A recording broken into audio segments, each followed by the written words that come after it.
नमस्कार। जीतेगा हिंदुस्तान सीरीज में आज मेरे साथ हैं देश के सड़क परिवहन और एमएसएमई मंत्री नितिन गडकरी। गडकरी जी की साफ गोई और कर्मठता के आगे इनके जो विपक्षी हैं वो भी इनकी बुराई नहीं कर पाते हैं। Gadkari ji, most welcome. Thank you. नमस्कार। नमस्कार। ये इस सीरीज का नाम है जीतेगा हिंदुस्तान, तो कोरोना से जंग में हिंदुस्तान जीतेगा, आपको यकीन है? देखिए, पहली बात तो ऐसी है कि मैं आपके टाइटल को बहुत पसंद कर रहा हूं, क्योंकि मेरे लाइफ का इंस्पिरेशन इसी एक वाक्य से शुरू हुआ था। मैं जब स्टूडेंट लीडर करके काम करता था, तो हम लोग उस समय, मैं विद्यार्थी परिषद में रहता था और हमारी यूनिवर्सिटी के चुनाव हम लोग लगातार हारते थे। और मैं एक बार बहुत इसमें से 4 या 6 वोटों से चुनाव हार गया। तो लगातार सिलसिला यही रहता था कि हमारी पार्टी को, विचारधारा को और हमको भी कोई रिकॉग्निशन, रिस्पेक्ट नहीं था। तो मैं एक दिन, मुझे मेरे मित्रों ने कहा कि तुम अच्छे हो पर तुम्हारी पार्टी बुरी है, तुम्हें कोई फ्यूचर नहीं है और इसलिए तुम ये राजनीति छोड़ दो, अपना दूसरा कुछ काम करो। तो उतने में ही उस समय में मैंने रिचर्ड निक्सन की एक ऑटोबायोग्राफी पढ़ने का मुझे मौका मिला। उस समय वाटरगेट के कारण उनको अमेरिका में बहिष्कृत किया गया था। और तब जब उनको एक वॉशिंगटन में एक अच्छे एरिया में वो रहने के लिए जा रहे थे, तो वहाँ के लोगों ने भी आपत्ति उठाई थी। उस मनस्थिति में उन्होंने एक किताब लिखी थी, उनकी जीवनी को, आत्मचरित्र को, और वो मैंने पढ़ा। उसमें एक बहुत सुंदर वाक्य था और वो वाक्य आपके आपके वाक्य, घोष वाक्य से मिलता जुलता है। वो वाक्य ये था कि man is not finished when he is defeated, but he is finished when he quits. आदमी युद्ध में हारने के बाद कभी समाप्त नहीं होता, पर जब युद्ध भूमि से भाग जाता है तब वो समाप्त होता है।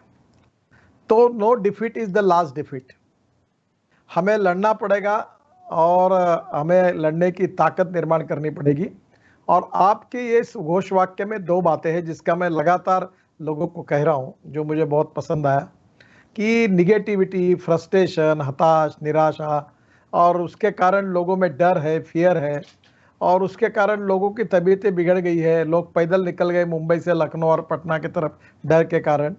तो मैं पहली बात ये कहता हूँ कि 47 के पहले और बाद में हमारे देश ने बहुत संकटों को झेला है।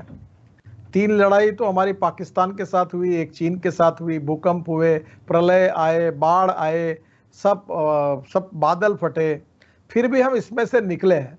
सूखा आया और हमने सब पे जीत हासिल की है, हम जीते हैं। तो पहली बात, सकारात्मकता, पॉजिटिविटी और सेल्फ कॉन्फिडेंस, आत्मविश्वास। और आत्मविश्वास और अहंकार 2 शब्दों में अंतर है। हम आत्मविश्वास के साथ आगे बढ़ेंगे, हम जीतेंगे। और जो अटल बिहारी वाजपेयी जी की कविता थी, वो 3 कविता को मैं लोगों को बताता हूँ। एक, हम कदम से कदम मिलाकर चलना होगा, बहुत सुंदर कविता है, आगे वो डिटेल में बहुत अच्छी है। और दूसरा एक है जो हमारे प्रेरणा में गीत रहा है, कि हम होंगे कामयाब, हम निश्चित रूप से यशस्वी होंगे, जो भी आपके भाव को व्यक्त करता है। और तीसरी बात, कोशिश करने वालों की कभी हार नहीं होती है। जो संघर्ष करते हैं, जो कोशिश करते हैं, वो संकटों पर मात करके विजयी होते हैं और आगे जाते हैं। यही इतिहास है और हम इसी आत्मविश्वास के साथ आगे जाए और कोरोना के खिलाफ की लड़ाई है वो भी जीतेंगे और आर्थिक लड़ाई भी जीतेंगे और हिंदुस्तान को दुनिया की सुपर इकोनॉमिक पावर बनाने में हम यशस्वी होंगे। इस पॉजिटिविटी के साथ ही हमने आगे जाना चाहिए। वो आप ठीक बोल रहे हैं, लेकिन आपने भी बहुत सी घोषणाएं की एमएसएमई सेक्टर में, और वो जो आपकी घोषणाएं थी वो जमीन पर उतरती हुई नहीं दिख रही हैं। फैक्ट्रीज चल नहीं पा रही हैं, वो बंद पड़ी हुई हैं। उनको जो चलाना भी चाहते हैं उनको तरह तरह की दिक्कतें आ रही हैं। तो ये कैसे होगा? देखो, पहली बात तो ऐसी है कि आप एक एक स्पेसिफिक घोषणा जो हुई है उसके इम्प्लीमेंटेशन का रिव्यू मैं ले रहा हूँ। पहली बात तो ऐसी है कि जो 3 लाख करोड़ का जो ऋण है, जो कोलैटरल फ्री लोन एमएसएमई को देने की बात थी, उसमें अभी तक 1 लाख करोड़ का सैंक्शन हुआ है और करीब 40,000 करोड़ का डिसबर्समेंट हुआ है। तो ये जरूर है कि इसमें जो हमने, जो प्रधानमंत्री जी ने पैकेज घोषित किया था, उसमें ये कहा था कि इसमें कोलैटरल फ्री 20% एडिशनल लोन मिलेगा और इसमें जिनका टर्म लोन 25 करोड़ है और वर्किंग कैपिटल 100 करोड़ है, उनको मिलेगा, ऐसा कहा था। बाद में बैंकों ने इसके नियमों में बहुत से इफ्स एंड बट डालकर गाइडलाइंस में कुछ बातें लिखी है, तो उससे थोड़ी दिक्कत है। मैंने वित्त मंत्री जी को भी कहा है और उसमें हम लोग जरूर उसका फॉलोअप कर रहे हैं, उसमें आगे भी फैसिलिटी मिलेगी। दूसरी बात जो है कि हमारी urban cooperative bank, NBFCs, private bank, multi schedule cooperative bank, district cooperative bank, इन लोगों ने भी अलग अलग प्रकार के लोन दिए हैं, तो इन सबको इस स्कीम के अंदर लाना चाहिए। तो इसमें से कुछ लोगों को लाया गया, कुछ लोगों ने नहीं आया, इसके बारे में भी हमने वित्त मंत्री से बातचीत की है।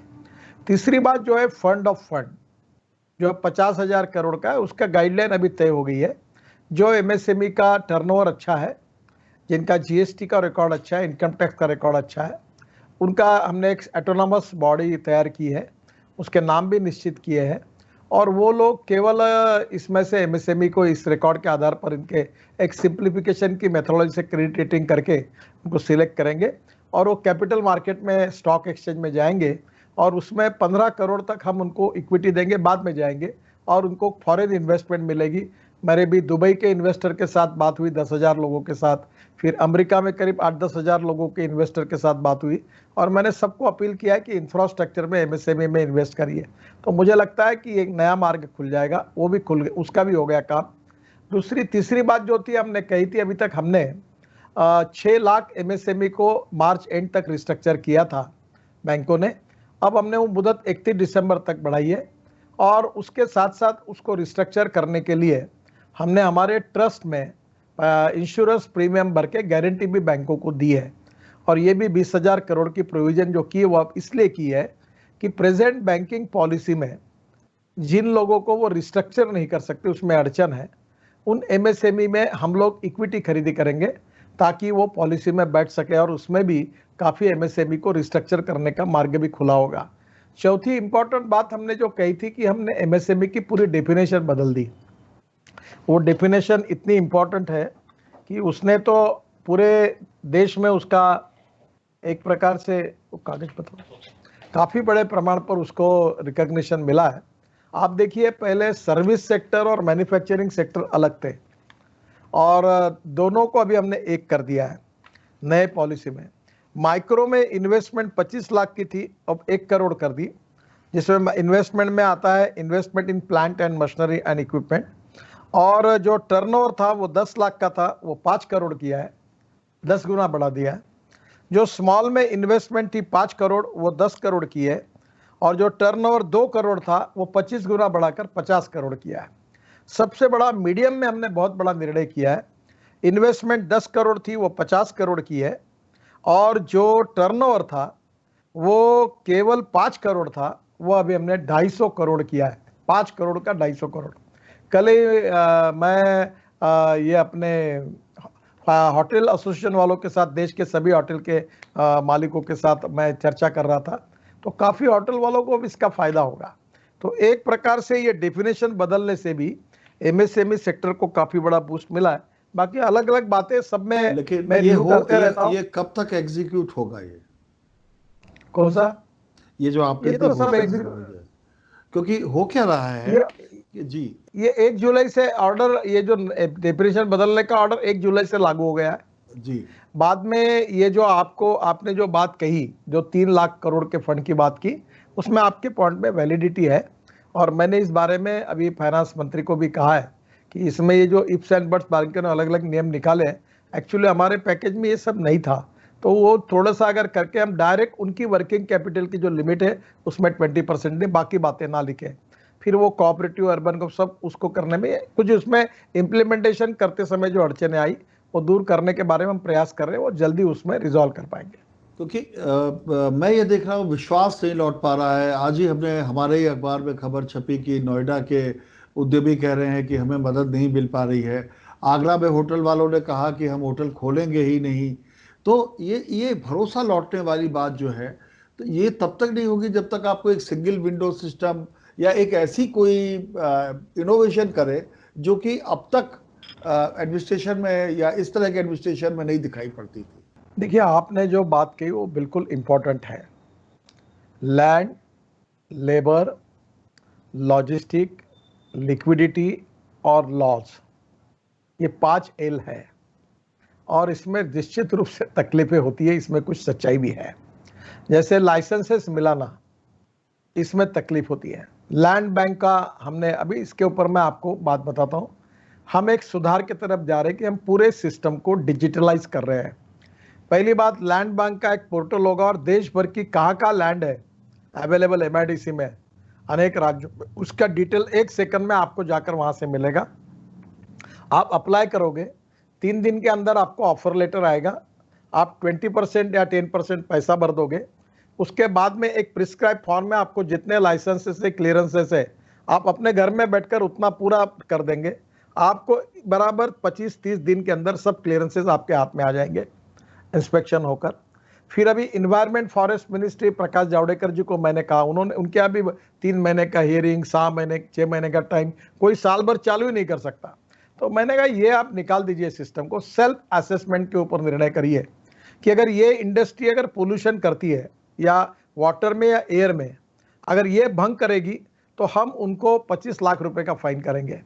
अगर वो नहीं, दूसरे बार भी अगर नहीं करेंगे तो फिर उनको 3 दिन की जेल होगी। तो नियम इतने कड़क बना देंगे कि वो सेल्फ अपने इसमें असेसमेंट करके पूरी व्यवस्था ऐसी करेगा कि कोई गड़बड़ नहीं करेगा। तो ये सिस्टम हम उसमें इंपोज करने के बारे में उनको भी हमने कहा है। लॉ में हम काफी बदल कर रहे हैं, डिजिटलाइज सिस्टम कर रहे हैं, और बैंकिंग सिस्टम में भी हम ऐसी सिस्टम लाएंगे कि आपका टर्नओवर, आपका जीएसटी का रिकॉर्ड, आपका एक्सपोर्ट, और उसके साथ साथ आपके इनकम टैक्स के रिटर्न आप भर दो, आपको लोन मिल जाएगा। आपने बैंक में आने की जरूरत नहीं है, पेपरलेस, और आपको आने की जरूरत नहीं। धीरे सब बातें इसमें होगी। अब धीरे धीरे इन सब बातों की तरफ हम बढ़ने की कोशिश कर रहे हैं। मुझे लगता है निश्चित रूप से आने वाले कुछ समय में ये रिफॉर्म हो गए। ईज ऑफ बिजनेस में हमने वर्ल्ड बैंक में काफी अच्छा बड़ा नंबर हासिल किया है, पर और भी रिफॉर्म करने की आवश्यकता है, और वो करने का हमारा प्रयास है। वो आपके डिपार्टमेंट की जो सबसे बड़ी अड़चन है, क्योंकि आप पर बड़ी आस्था है लोगों की, कि कुछ वो फाइनेंस मिनिस्ट्री में अटकता है, कुछ कहीं और अटकता है, कुछ कहीं और अटकता है, कुछ स्टेट के अपने कानून और इस तरह की प्रॉब्लम्स होती हैं बिजली वगैरह की। तो सबसे बड़ी बात यही है कि एक सहमति का एक सिस्टम ऐसे डेवलप हो ताकि लोगों का खोया हुआ जो भरोसा है वो लौट सके। तो मैंने आज जो मेरे पास सवाल आए हैं, बहुतों के जवाब आपने दे दिए खुद ही, लेकिन वो सवाल लगभग इसी तरीके से है कि हमें परेशान किया जा रहा है।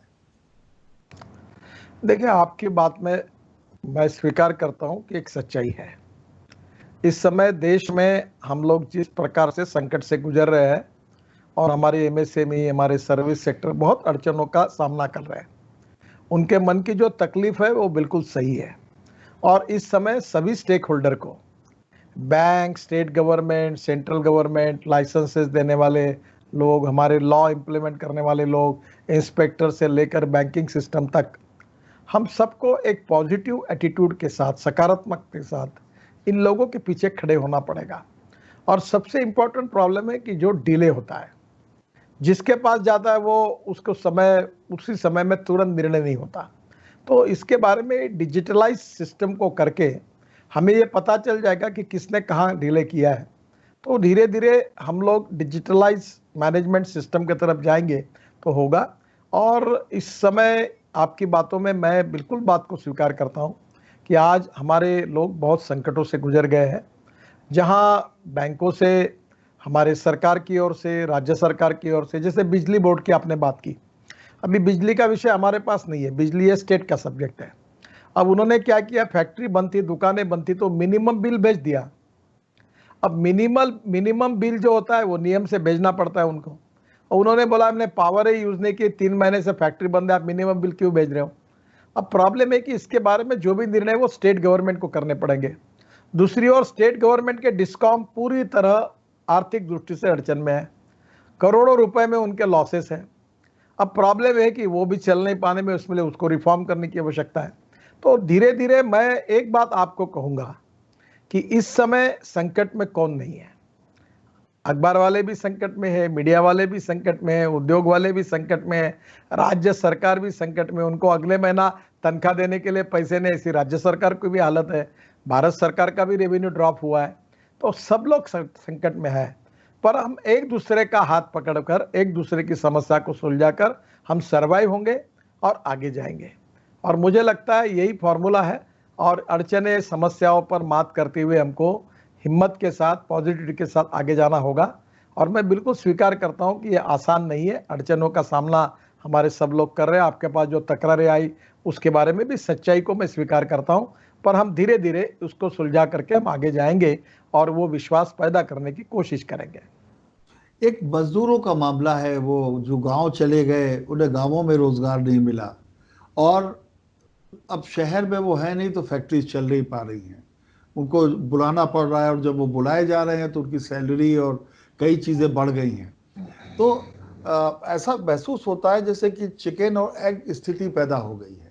इसको दूर करने के लिए क्या है, आप लोग कुछ मदद कर पाएंगे उनकी? देखिए, पहली बात तो मैं इसके बारे में कुछ आपको डिटेल में एक जानकारी दूंगा। क्या हुआ, मीडिया में जो माइग्रेंट लेबर की कहानी आ रही है, इसमें से ऐसा एक इम्प्रेशन तैयार हो रहा है कि हमारे देश की पूरी इंडस्ट्री माइग्रेंट लेबर पर डिपेंड होती है, ऐसा आता है। एक बात सच्चाई है कि हमारे इंडस्ट्री में 20 से 25% मैक्सिमम ये माइग्रेंट लेबर है। अब कुछ शहरों में ज़्यादा है, कुछ सीजनेबल भी जाते हैं। और ये जो लेबर आते हैं ये बैकवर्ड, सोशली, इकोनॉमिकली और एजुकेशनली जो बैकवर्ड स्टेट है वहाँ से आते हैं, उस एरिया से आते हैं, उन डिस्ट्रिक्ट से आते हैं। अब प्रश्न ऐसा हुआ है कि पहली बार इसमें माइग्रेशन हुआ है, लोग चले गए हैं। अच्छा, वो अपने राज्य में ये छोड़कर दूसरे राज्यों में क्यों गए? खुशी से नहीं गए, उनको अपने गांव में, जिले में और राज्य में रोजगार नहीं था, उस मजबूरी के कारण वहां गए। और इसलिए अभी एक तो पहली बात ये हुई है, और मैं आपको विश्वास के साथ जानकारी के आधार पर बता रहा हूँ कि बड़े प्रमाण पर इसमें से काफ़ी लोग वापस आ रहे हैं। अभी ऑटोमोबाइल इंडस्ट्री का मैंने रिव्यू किया था, काफ़ी बड़े प्रमाण पर प्रोडक्शन शुरू हो गया है और वो वापस आए हैं और वो काम भी करने लगे हैं और उनको काम भी मिला है। अभी तक कुछ मजदूर जो है वो वापस नहीं आ पाए, उसमें स्किल्ड और अनस्किल्ड दो प्रकार के हैं।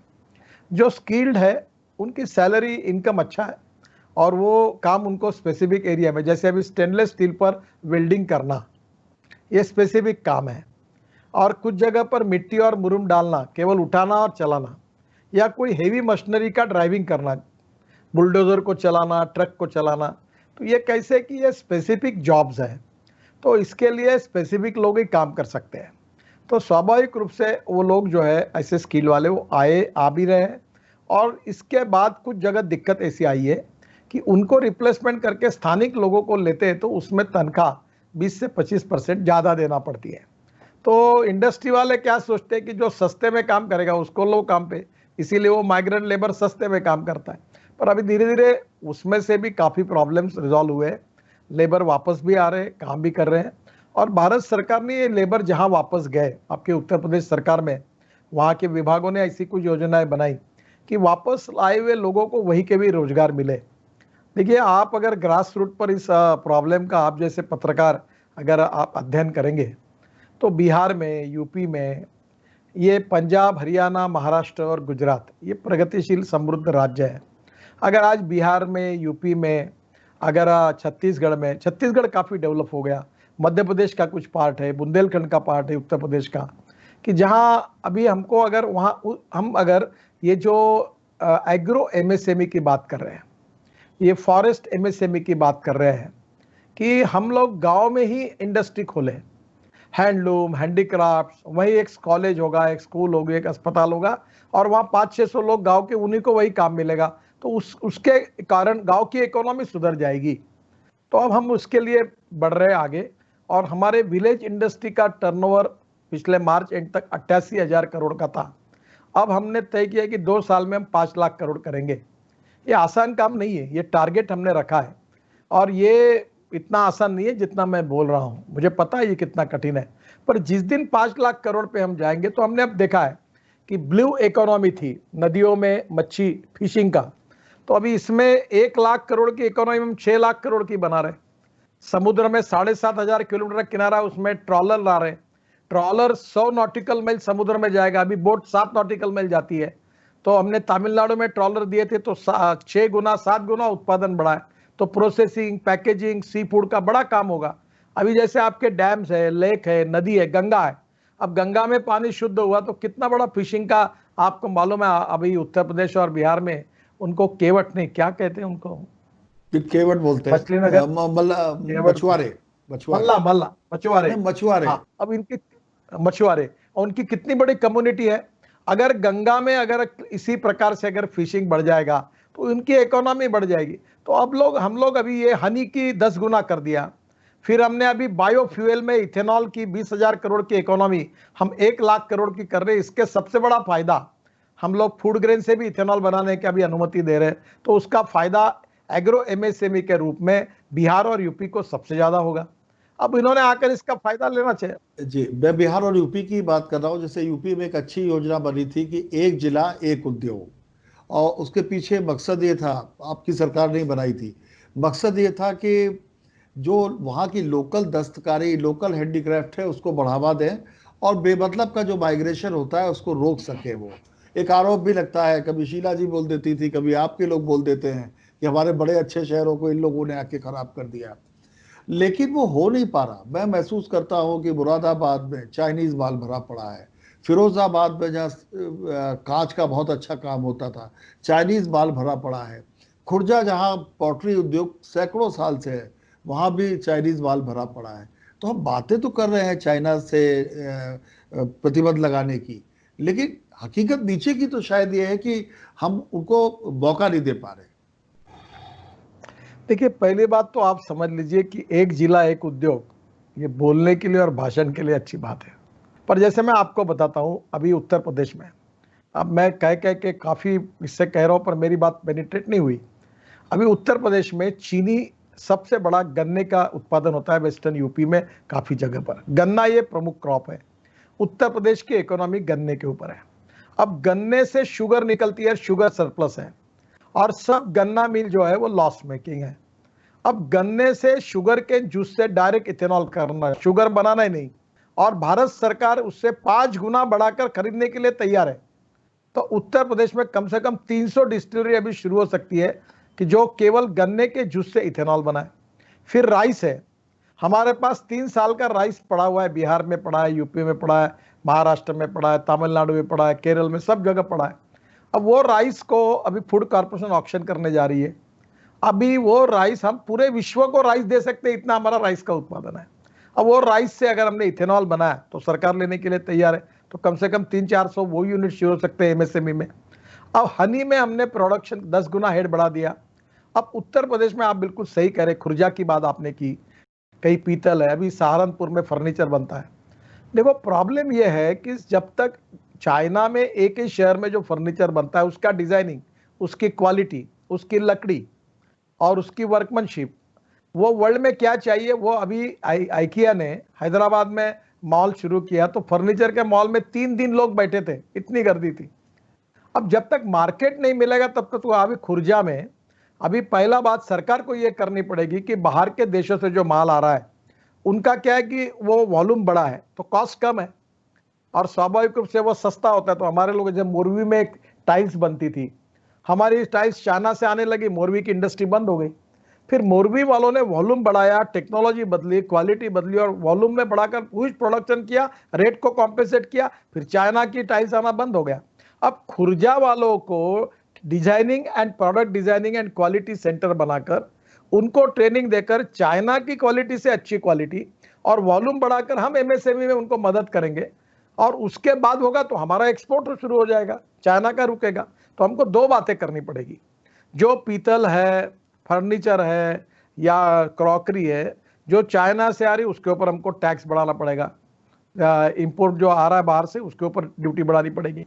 अभी अगरबत्ती पर हमने 30% बढ़ा दी, 25 से 30 लाख लोगों को रोजगार मिलेगा। हमने बैन कर दिया, हमने वो अब आना ही बंद कर दिया। अब हमने खादी ग्रामोद्योग की ओर से छोटी छोटी मशीन तैयार करके दे रहे हैं। तो खुर्जा में, फरीदाबाद में या सहारनपुर में या जहाँ पीतल का काम होता है आपके यहाँ, उन सब जगह पर डिजाइनिंग, बाद में प्रोडक्ट डिजाइनिंग, इसके बारे में जैसे अहमदाबाद में इंस्टीट्यूट्स है, वैसे पहले quality designing and training, skill training, ये सेंटर खोलकर उसको अपग्रेड करना पड़ेगा। अभी मैं नागपुर जिले के पास, चंद्रापुर जिले में भद्रावती करके जगह है, और भद्रावती में वो आचार रखने की बड़ी बड़ी बरनी बनती थी उसको, तो वो बंद पड़ा है सेंटर। अब मैंने उसका पूरा डिज़ाइन और ये करके ट्रेनिंग करके उसको अच्छे क्वालिटी के बनाने के बारे में प्रोजेक्ट तैयार करके हम शुरू करने जा रहे हैं। तो मैं ये सब खुर्जा से लेकर जितने जगह पर प्रोडक्ट डिजाइनिंग के लिए, ट्रेनिंग के लिए मैं पैसा देने के लिए तैयार हूं। यहां अगर अच्छे प्रकार के सेंटर शुरू हो जाएंगे, देखो आपके यहाँ इटावा में खादी बनती है, वो चतुर्वेदी करके है, मैंने उनके प्रोडक्ट देखे, उनके दिल्ली में हैंडलूम, उसकी क्वालिटी इतनी अच्छी है कि वो एक्सपोर्ट कर रहे हैं। आज मुझे यही कहना है कि वहां भी पोटेंशियल है, क्षमता है। अच्छे काम करने वाले लोगों को अगर हम सपोर्ट करते हैं, क्वालिटी को बढ़ाते हैं। अब एक खादी का डेनिम, हमारी अमेरिकन कंपनी है लुआइस करके, जीन बनाती है, पूरा खादी का डेनिम एक्सपोर्ट हो रहा। अब मेरी एक घड़ी थी, अभी आज मैंने नहीं पहनी हुई है, वो घड़ी का बेल्ट पूरा खादी का है, टाइटन ने लॉन्च किया, 1 महीने में आउट ऑफ मार्केट हो गई।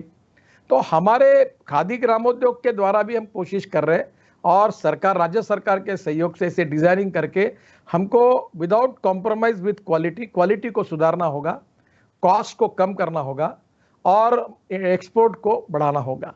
तो इसमें निश्चित रूप से यूपी में ग्लास में बहुत अच्छा काम होता है, फर्नीचर में होता है, हैंडलूम हैंडीक्राफ्ट्स में बहुत अच्छा। भी आपको पता है कि लखनऊ में जो चिकन बनती है उसका शॉर्टेज है। वो अगर इसका प्रोडक्शन अगर हम बढ़ाए, इसके और क्लस्टर्स खोले तो हम एक्सपोर्ट कर सकते हैं, पर आज हम एक्सपोर्ट नहीं कर सकते क्योंकि उसका जितना चाहिए उतना प्रोडक्शन नहीं है।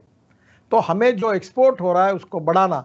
अभी चिकन का डिजाइनिंग सेंटर, उसका ट्रेनिंग सेंटर अगर हम ठीक प्रकार से अगर लखनऊ में करेंगे, तो इसके क्लस्टर तैयार करेंगे लखनऊ के आजू बाजू में, तो नेचुरली इसका एक्सपोर्ट होगा।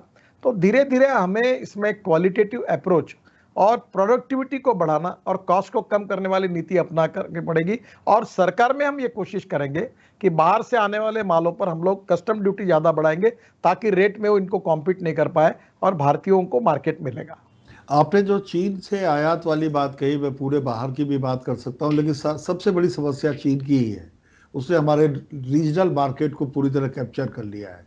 तो चीन से जैसे हमने कुछ ऐप पर तो प्रतिबंध लगा दिया, लेकिन बाकी चीज़ें कुछ हमें दिख नहीं रही हैं। अब अगर जैसे इन दस्तकारियों को, जो हमारा परंपरागत उद्योग है, इसको पैसा मिलना शुरू होगा, तो वो ट्रेनिंग और स्किल भी बढ़ाना शुरू कर देंगे, इसमें वो खुद ही करना शुरू कर देंगे। आखिर स्किल इसलिए डेवलप हुई थी क्योंकि उसका बाजार था एक जमाने में, जिसे हमने खत्म कर दिया। तो ये क्या गति पकड़ सकती है ये बात कि चीन की चीज़ों को थोड़ा सा और महंगा किया जाए आयात को? देखो, निश्चित रूप से हम लोग जो भी इंडियन इंडस्ट्री को सपोर्ट करने के लिए हमारे 3 साल का इंपोर्ट क्या और एक्सपोर्ट क्या है, इसका अध्ययन कर रहे हैं। और मैंने अपने तरफ से ये जो हमारे देश के उद्योगों को मदद होने के लिए इंपोर्ट में क्या क्या बढ़ाना, मैं पीपी किट का उदाहरण देता हूँ आपको।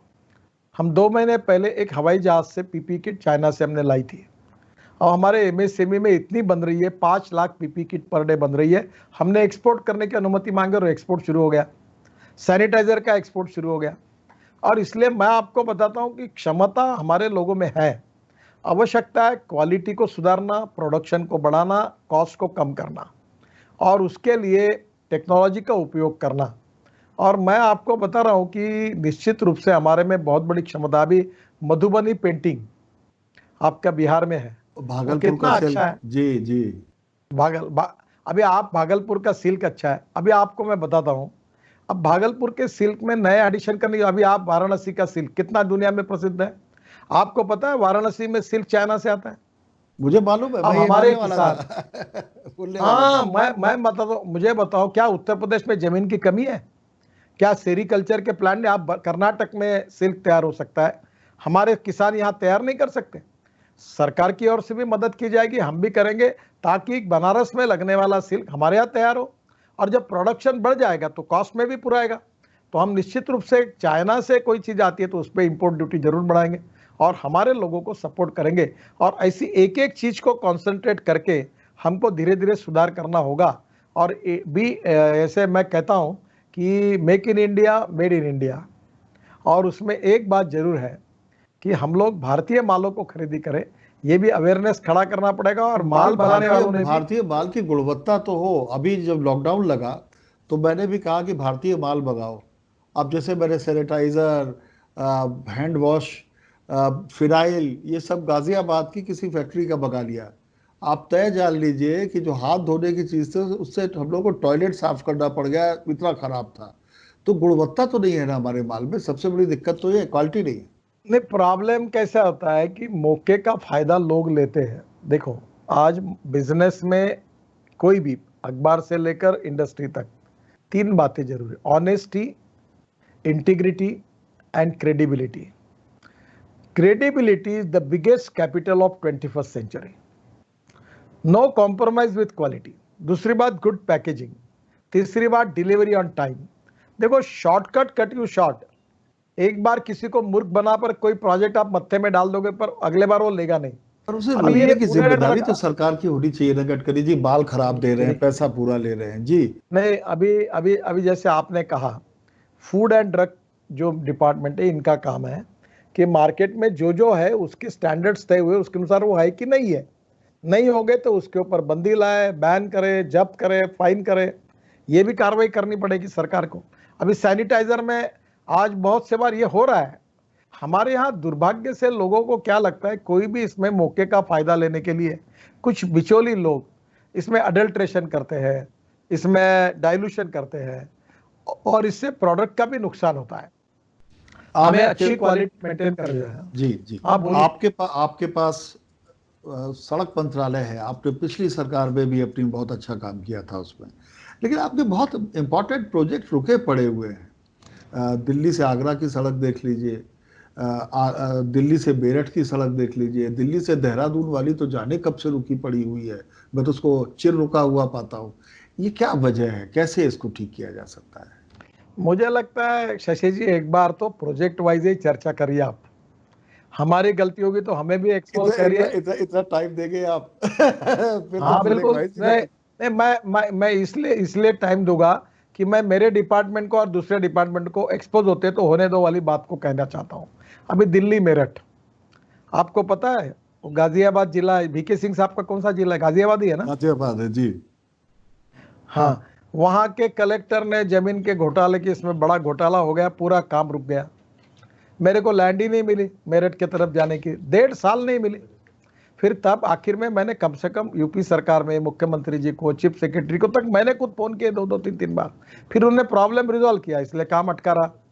अभी आप मुझे बताइए कि लैंड ही नहीं मिलेगी तो रोड कहाँ से पूरा होगा? दिल्ली मेरठ का अभी पूरी लैंड मिली हुई है, और मैं आपको जिम्मेदारी से बताऊंगा कि 6-7 महीने के अंदर उसको पूरा करने की हमारी कोशिश है, और ये रोड पूरा होगा। 4 घंटे के बजाय आप जल्दी पहुंच जाओगे, 45-50 मिनट में दिल्ली पहुंचोगे।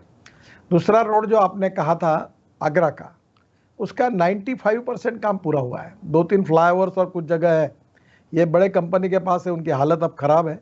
उसका भी वे आउट निकाल कर हमने उसको हमारे तरफ से पैसे देकर उस काम को हम पूरा कर रहे हैं। तो कुछ जगह पर लैंड एक्विजिशन नहीं होता। अब आपको एक बात करो कि मेरा पूरा 4 धाम का, बद्रीनाथ, केदारनाथ, गंगोत्री, यमुनोत्री का प्रोजेक्ट, अब कितने प्रोजेक्ट ये इन्वायरमेंट, फॉरेस्ट ने और जुडिशरी के कारण रुके हुए हैं। आप इस समय सरकार में हैं, आपकी सरकार है, कानून क्यों नहीं बदलते? कानून आप बदल सकते हैं 3 तलाक का, तो क्या पर्यावरण के कानूनों को ऐसा नहीं बना सकते कि जनहित के हो जाए? अभी नहीं, पहली बात तो ऐसी है कि मैं इकोलॉजी और इन्वायरमेंट के फेवर में हूँ, और निश्चित रूप से वाटर पोल्यूशन और एयर पोल्यूशन में कमी होनी चाहिए। पर ये जो नियम बना है, इसमें इसी बार प्रकाश जावड़ेकर जी से मेरी बात हुई, परसों वीसी हुई, बड़ी काफी 2 घंटे 3 घंटे चली, और उन्होंने भी मुझे प्रिंसिपली स्वीकार किया। मैंने कहा ये आप सेल्फ असेसमेंट पर करो ना सिस्टम। आप फाइन 10 गुना बढ़ा दो, और एक बार फाइन होने के बाद फिर भी गलती करेगा तो जेल भेज दो, ताकि कोई हिम्मत ही ना करे। पर आप ये इतना प्रोसीजर डिले करोगे तो ये कैसे होगा? कहाँ से एमएसएमई शुरू होगी, कैसे होगा, उद्योग कैसे शुरू होंगे, ईज ऑफ बिजनेस में हम ऊपर कैसे जाएंगे? उन्होंने कहा बिल्कुल आपका सही है, और अभी आने वाले समय में इसमें कर रहे हैं, थोड़ा आप इसमें वातावरण बनाइए। अभी मुझे बताइए, आप ये 4 धाम का प्रोजेक्ट है, बद्रीनाथ, केदारनाथ, गंगोत्री का, ये स्ट्रैटेजिक प्रोजेक्ट है। अभी एक प्रोजेक्ट को अभी तक केवल इन्वायरमेंट फॉरेस्ट का 12 प्रोजेक्ट अटके हुए हैं। अब मुझे बताइए, अगर मुझे प्रोजेक्ट ही क्लियर नहीं, बाकी काम कर लिए हमने, इस सीमा पे 12 प्रोजेक्ट अटके हुए हैं। हाँ, 4 वाली धाम सीमा, में नहीं 4 धाम वाली तो सड़क बन रही है आपकी जी जी। नहीं, वो बन रही, वो जहां क्लियरेंस है वहां। अभी 10-12 काम ऐसे है कि जहां अभी भी फॉरेस्ट इन्वायरमेंट का क्लियरेंस नहीं मिला हुआ है। अब उत्तराखंड की सरकार में भी उसको, उनको गति, मैं अभी चीफ मिनिस्टर के साथ मीटिंग कर रहा हूं, और चीफ सेक्रेटरी के साथ बहुत बार मीटिंग कर चुका हूं। अब वहाँ के अभी मेरे को कल हमारे सेक्रेटरी ने कहा कि नोडल ऑफिसर उनका हमारा, और आप सीएम साहब से बोलो एक बार ये करे तो इसको गति मिलेगी। मैं मीटिंग कर रहा हूँ, पर धीरे धीरे जो फॉरेस्ट एंड अभी एक आपको मजा बताता हूँ, ये जो बाम्बू है ना, इसको ग्रास कहते हैं, ये अभी तक बैन था। मैंने एक फॉरेस्ट के अधिकारी को पूछा कि बाम्बू ग्रास है कि पेड़ है, उनने कहा ग्रास है। तो मैंने बोला आपके पॉलिसी में है कि ग्रास को काटने की कोई मंजूरी लेने की जरूरत नहीं, फिर बाम्बू को काटने के लिए टीपी क्यों लगती है? उसने कहा आप कह रहे ये सही है, पर ये कानून में है कि हम लोग टीपी लेते हैं, किसी को तोड़ने के लिए कोई लगाता ही नहीं था। अभी मैंने नेशनल हाईवे के बाजू में पेड़ लगाने के लिए बोला हमारे लोगों को, वो बोले सर मत लगाओ पेड़। मैंने बोला क्यों? बोले ये पेड़ लगाने के बाद फॉरेस्ट वाले आके इसको फॉरेस्ट डिक्लेयर करते हैं, और रोड वाइंडिंग करने के समय वो परमिशन नहीं देते, रोड वाइंडिंग नहीं कर पाते, तो पेड़ क्यों लगाना? अब मैंने ये जावड़ेकर जी को बताया कि इस प्रकार से काम होगा रेलवे, और इसको आप अनुमति दो, क्योंकि हम लोग वाइंडिंग पहले बाद में फ्यूचर में करने वाले हैं, तो हमें अनुमति नहीं मिलेगी तो हम पेड़ ही नहीं लगने देंगे, तो नुकसान होगा। तो धीरे धीरे इसमें काफी बड़े प्रमाण पर सुधार हो रहा है। पर आपकी बात जरूरी है, आप ऐसे विषयों को पब्लिक के इसमें भी, आप कहाँ क्यों नहीं हुआ प्रोजेक्ट, आप रिव्यू करके क्यों डिले हुआ, आप एक एक कहानी एक एक एनएच की छापना शुरू कर दो, मैं आपको डिटेल दे दूंगा। अगर हमारी गलती है तो हम अड़चन में आएंगे, स्टेट की तो स्टेट आएंगे, उनके डिपार्टमेंट, और जिन्होंने अटकाया काम, चाहे वो जुडिशरी हो, चाहे इन्वायरमेंट फॉरेस्ट हो, चाहे यूटिलिटी शिफ्टिंग वाला हो, चाहे लैंड एक्विजिशन वाला हो, चाहे एनएचए वाला हो, आप कॉलम में डालते जाओ कि इसके कारण प्रोजेक्ट अटका हुआ है करके, चलने दो, मैं सपोर्ट करूंगा आपके। एक आपका पुराना वादा है जल मार्ग शुरू करने का देश के, दिल्ली और आगरा के बीच भी आपकी घोषणा है, बनारस से कलकत्ता के बीच आपकी घोषणा है, क्या स्थिति है उसकी, हो क्यों नहीं पा रहा हो? देखो, वाराणसी टू हल्दिया यानी कलकत्ता का लगभग काम पूरा हो गया। आपको पता है कि वाराणसी का मल्टी मॉडल अब इनॉग्रेट हो गया, साहिबगंज का मल्टी मॉडल अब इनॉग्रेट हो गया, गाजीपुर का और हल्दिया का भी लगभग पूरा होते आ गया। फिर 40 रिवर पोर्ट छोटे छोटे बन रहे, उसके भी कामों की शुरुआत हुई। दूसरा ड्रेजिंग पूरा हो गया, 3 मीटर का ड्रेजिंग वाराणसी टू हल्दिया पूरा हुआ। फिर केशव मौर्य जी के आग्रह पर मैंने वाराणसी से प्रयागराज इलाहाबाद तक का वो भी 1 मीटर का ड्रेजिंग पूरा किया। अब उसके बाद में हल्दिया में जाने के बाद वाराणसी से बंगाल की खाड़ी लगती है, फिर बंगाल के खाड़ी से ब्रह्मपुत्रा का ड्रेजिंग पूरा कर दिया। फिर बांग्लादेश में जाकर मुंगली पोर्ट है, वहाँ का भी ड्रेजिंग पूरा किया। फिर बराक रिवर का भी ड्रेजिंग पूरा हुआ। तो आज आप समझ लीजिए कि इलाहाबाद से प्रयागराज से 1 मीटर का ड्राफ्ट है, वाराणसी से 3 मीटर का ड्राफ्ट है। अब हम यहाँ से हम लोग चाइना तक माल ले जा सकते हैं, साउथ ईस्ट एशिया तक ले जा सकते हैं। कब शुरू हो पाएगा? हो गया सर शुरू, अभी आप कल जा सकते हैं नाव में बैठकर। नाव में बैठ के जा सकते हैं कि अभी नावें नहीं चल रही हैं? हाँ, तो अभी क्या है कि अब उसके लिए प्राइवेट लोग आगे आए। अभी बीच में एक कंपनी के पोटैटो चिप्स और कोका कोल्ड ड्रिंक्स वगैरह सब आए ना, वाराणसी में आना शुरू हो गया माल। अभी प्रॉब्लम है कि आप उत्तर प्रदेश का आम, अब यहाँ से हम एक्सपोर्ट करके डायरेक्ट साउथ नॉर्थ ईस्ट तक ले जा सकते हैं। नॉर्थ ईस्ट से कोई लाना है तो यहाँ तक ला सकते हैं, आप बंगाल से ला सकते हैं। अभी नेपाल का माल पानी से भेजने के लिए हम गंडक में काम कर रहे हैं। और दूसरी बात जो मैंने घोषणा की थी, वो डीपीआर 12,000 करोड़ का बन गया है। दिल्ली से मथुरा से निकलकर मथुरा, मथुरा से आगरा, आगरा से इटावा, और इटावा से प्रयागराज इलाहाबाद, ये पूरा होगा तो पंजाब हरियाणा की कनेक्टिविटी साउथ ईस्ट एशिया को जोड़ी जाएगी। ये 12,000 का डीपीआर बनाकर वर्ल्ड बैंक को हमने सबमिट किया। अभी ये डिपार्टमेंट मेरे पास नहीं है, अब ये डिपार्टमेंट मेरे पास एमएसएमई आया है, तो इसके आगे के काम की मुझे जानकारी नहीं है। पर जो जो कहा था मैंने, उसकी स्थिति जो है वो मैंने आपको बताई। गडकरी जी, मेरे पास 150 सवाल थे, अब आपके पास टाइम नहीं है, बहुतों का जवाब तो आपने सवाल सुने बिना ही दे दिया विस्तार से। बहुत बहुत धन्यवाद। ये थे नितिन गडकरी। आपने देखा होगा कोई भी मंत्री इतनी स्पष्टता से अपनी बात नहीं कहता, खुद को अपने तराजू पर तौले जाने का चैलेंज नहीं देता। तो गडकरी जी से बात करना हमेशा एक ऐसा अनुभव होता है जो कि लगता है कि हम उनसे बात करते जाएं, पर मंत्री के समय की एक सीमा भी होती है। बहुत बहुत धन्यवाद गडकरी। नमस्कार जी, नमस्कार, थैंक यू।